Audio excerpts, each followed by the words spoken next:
my old grieving is coming up to fucking bite me in the ass, so I may as well talk about everything that I wanted to talk about. So my old battle buddy, Trevor Wayne, he missed shot and hit himself in the chest with a rifle at this sick moose in my yard. He was wildlife and fisheries, and he was also a cop, and he also worked at a vacuum shop and all this stuff to support his daughter. Just a battle buddy, right? And I went inside and he took the shot, and then I seen his car parked just like a little bit out of the yard on the driveway a little bit. And I went and looked, and his heart fucking exploded out of his chest. And I always remember the silly games we'd play, because we weren't supposed to be getting too close, because his wife, whatever. Silly little things we thought. Blah, blah. But I remember, you know the dog clicker? They sell the same ones they used to when I was a kid. And it's got one bone cut out so they could fit the clicker part in there. And then the other bones are solid plastic.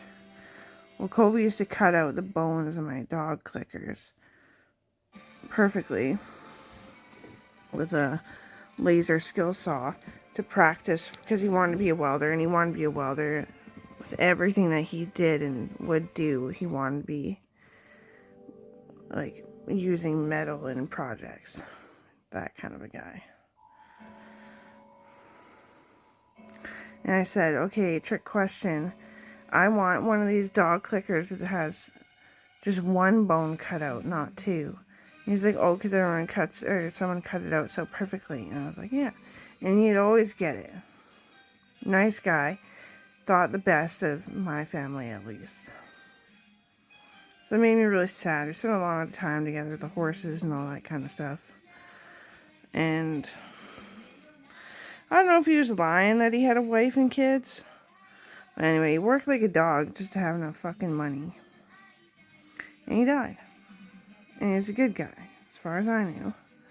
So it's really tricky when there's freaking identity thieves in the armed forces bringing somebody from another country who looks just like him, can act like him, kill people, and connive, start riots called the KKK together, and blah blah. So that was really scary, and it brought up a lot of shakes and tremors. My grandpa always, when he worked a job, he would get the drill exam, like for things that have nothing to do with the armed forces. So I don't know what they're called, but anyway. And then he would ask me if I knew what this was and all that, and we'd study off of like an item sheet at work. He would like write a list from work, and we'd study. I was same with my grandma. And my grandma would also, she realized I'm a very talented person that just never, like my brain's talented, I guess. Because she'd tell me what I didn't like about a dress, and I generally always could help her figure out how to make a dress something she'd like. But I never fit a dress because I don't fit a piece of fabric. Too big. My grandma was very small. And my grandpa, for a lot of years, just laid around, sitting around, waiting for his meds to kick in, crying. And I'd make him lunch, and he had a PRN. I'd give him a PRN and time it and keep it with me at the house here, so. And then I leave for combat, come back. Grandpa has had a stroke. And my grandpa healed from that stroke, and he's quadding around on this, like, little tiny quad, and he's having fun, living life. And he starts getting weak and sick and tired, and passed away. Short before he does, we find out it was lung cancer. As long as it took the test to go through, that's how long it took him to pass away.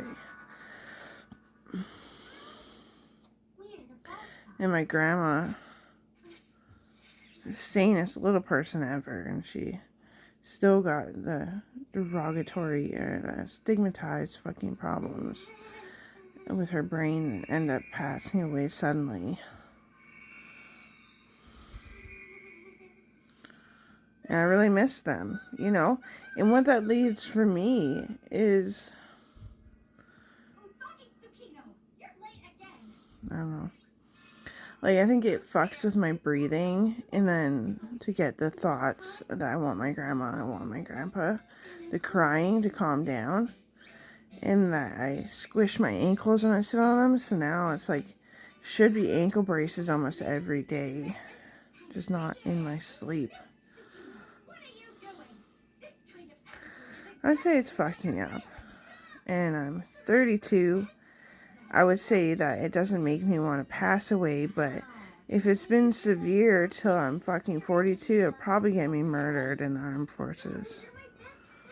So, life expectancy I give myself, not a fucking clue.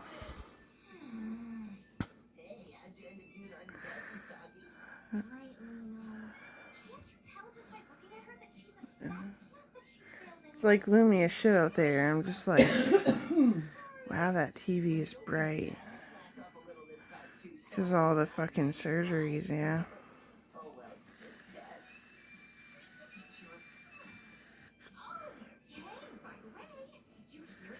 How sick I have been.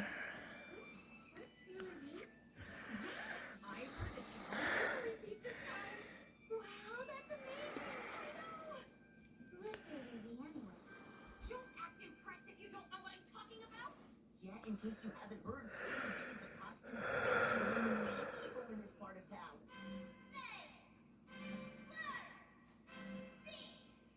Rumor has it that she's part of the elite police special investigation unit. There's really someone like that out there? Wow, that's pretty cool. Jewelry is just so beautiful. I can totally understand why someone would want to steal some of it. I was thinking yesterday, so sad. Bet it's people that can use toner and don't look really brown in the face and white in the body. Wow.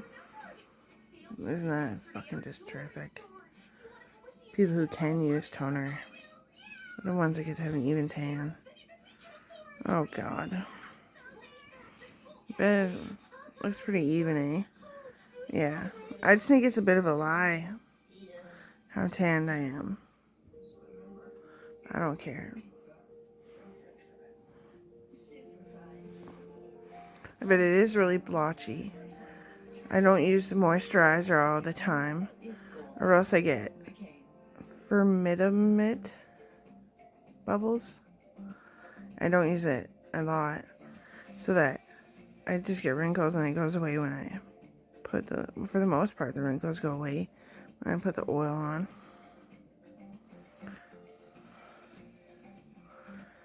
And there's like nothing wrong with me. It's just a skin type in Canada. Just like when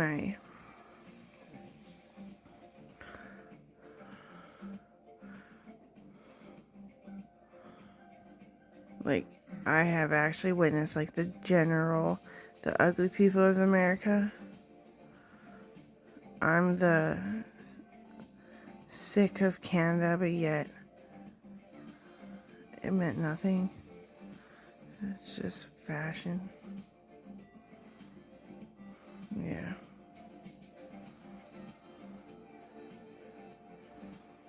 Rambling.